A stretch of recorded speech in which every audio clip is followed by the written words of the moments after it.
In 4 months, this high ticket fitness coach went from $15,000 on average to over $80,000. And it wasn't with more content, it wasn't with ads, and it surely wasn't with hiring a team just to take care of it. In this video, I'm going to show you exactly how we took a high ticket fitness coach from $15,000 on average a month to over $80,000 a month. What's going on? I'm RJ, and let's get right into it. And so, like I was saying, he was doing $8,000 to $17,000 every single month, $15K on average. He was posting every day, changing his offer, doing everything himself. What he didn't know was how to spot his bottlenecks. He kind of knew it was a problem, but he didn't know what the solution was. And so, this is exactly how his business and what it was doing every single month, right? And so, from 8K to 17K, it would fluctuate. When he was doing all the content, getting everything under the sun for client acquisition, his revenue would go up, right? And so when he took his foot off the pedal for client acquisition, because he had to focus on client fulfillment, his revenue would go down. That's where he would get to like 8K a month. And so when he focused on client acquisition again, it would go up, and then it would go down, and then it would go up, and then it would go down. So he literally had a floor and a ceiling of like 8 to 17K. It was like growing like kind of linearly by like $1,000 or $2,000 over the course of the past 6 months since he started his business. But so we had 17 here, and we had like 8K here, and like the middle ground was 15, right? And so going forward, this is what he didn't know. He didn't know he was going to do this. This is the revenue screenshot we made with him in just a little over 4 months of working with us. $84,289. A couple of screenshots from his clients, and so he was just making 8 to 17K a month just himself. Content, sales, lead generation, client delivery, qualification, auditing, iteration of content, funnels, ads, automations, nurturing, everything. You know how it is. And so, on a brief and a basic level, make content, book a call, close them, and fulfill. On a very basic level. Let's go a little bit more in depth here. So you make the content, you edit the content, you make the funnels, you book the calls, you nurture the leads, you contact the leads, you close the leads, and you fulfill all your clients. And he was doing all this and being really inconsistent. There's so many steps into being able to scale a working funnel, and you already have proof of concept. He knew this worked. He just didn't know how to do both at the same time. He knew content worked. He knew his editing worked. He knew his funnels worked. He knew he was booking calls on a consistent basis when he was focusing on it. His nurturing was decent. He contacted his leads himself because he knew he needed to get them to know, like, and trust him even more than they already did. And then he closed them. And then fulfillment was a whole different other story. And once he closed them and closed like a few people, literally like 2 or 3, because he's not at a lot of revenue here, he had to fulfill. And once he did that, everything down this pipe, everything here died. Just died. He wasn't getting any new leads. He wasn't getting any new clients. He wasn't closing anybody. He was just fulfilling everybody, right? And that's just the nature of the game. That's the nature of his business, and that's what he was going through, right? And so he's making content, to edit the content, to make the funnels, to book a call, to nurture, to contact, to close. Make the content over and over and over again, and then once he had the time to fulfill, he fulfilled and then went and redid everything, right?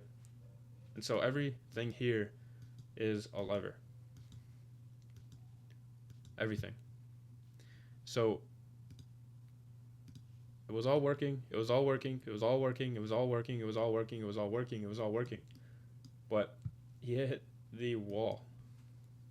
Right here, he hit 2 walls. He hit a wall for fulfillment, and then he hit a wall after fulfillment. Because the wall enabled him to get more leads or more clients. And getting more clients enabled him to focusing on the fulfillment part. So he had to do one and stop the other, right? And vice versa. And so, really, the entire process was this. The client acquisition process. He put his time and effort in client fulfillment, thought clients were good, put his time back into client acquisition, and he loses a lot of clients because he was putting everything into getting more clients and then losing those clients. He was just never able to keep anybody. You know, he was always looking for the new, new leads to close, because that's just what you do, right? Make new revenue and just get new revenue through the door to hopefully keep those leads and those clients. But if you're losing them, it doesn't really matter because your LTV is shit. If you're getting new leads in, oh, I'm okay, like I'm making money still. He didn't see that, right? He just thought it was a part of the business. So we talked on the phone, right? We took an audit. We sat down and just went over everything. We took a step back, right? We gathered the data. He told us everything that his statements, the story of his business, the story of his life, and the story of the entire data that he had. We looked through it. We spotted the true cause and the current issues, right? It's not always about the numbers here, right? And the numbers and the story led us to the bottleneck. I was a bottleneck. I just went over it. It was him. He was the bottleneck in his own business. Crazy, right? It happens. It happens more than you think. And so we attacked the hell out of the problem. We didn't attack him. We attacked the problem, right? And so what did we exactly do here? We generated over $50,000 in revenue, and that's what he exactly wanted to do, right? And you saw the screenshot before. We actually got him a little over 80K, but he was never able to keep clients consistently. So remember, he was doing everything: make content, edit content, make funnels, book a call, nurture the call, and people on the calls, contact these leads. That's part of nurturing, right? Close them, and then do it all over again 2 or 3 more times, and then fulfill. And he was his own bottleneck, right? And so the number one point of attack here was the middle of his funnel, because we do not put our faces in front of other people's companies. You probably don't want my face in front of your company. So we let him continue to do what he's continuing to do, what's working. A lot of you have something that's working. You have the revenue. You just can't scale it because you have probably one of these problems, right? One of these problems inside your funnel. It's after the traffic. It's not the traffic. You have enough traffic. You don't need more leads. You need to fix what is broken here. It's probably more like this. Like, fulfillment's not an issue on getting that. And what we did for Nick is this red here. So, and this big black circle here was the number one point of attack. So we attacked it, right? And so what we do? Just this alone got him to 40K a month. We took the weight off his back to do literally everything. He focused on closing, content, and fulfillment. He found proof of concept first with just doing these. We didn't do this and do ads. We didn't do this and tell him to make more content. We didn't do this and just, let him do his thing. The next steps was the offer structure. And so once we got to here, 30 to 40K a month, we knew it was working. And it didn't take very long. All right, this whole process took about 4 months to reiterate. And so we kept the price at 5K. We added a 10K group coaching offer as a PIF price. He only had one price. He only had the 5K and payment plans, right? And so we changed the PIF to a 10K, right, for group coaching and one-on-ones with quarterly masterminds included. Okay, so it was kind of more enticing to choose. Obviously, that's what it should be. And he had a good amount of clients at this point, right? Well, upsold existing clients of the 5K mastermind. We really only wanted a small group of people at the time to get 5K. And that means an extra $25,000 every single quarter. That pretty much pays for the rest of mastermind and more, right? And then shows other people over time that it's pretty damn valuable, right? And so it's all about getting people through the door, getting that proof of concept first, making sure everything is working, and then going.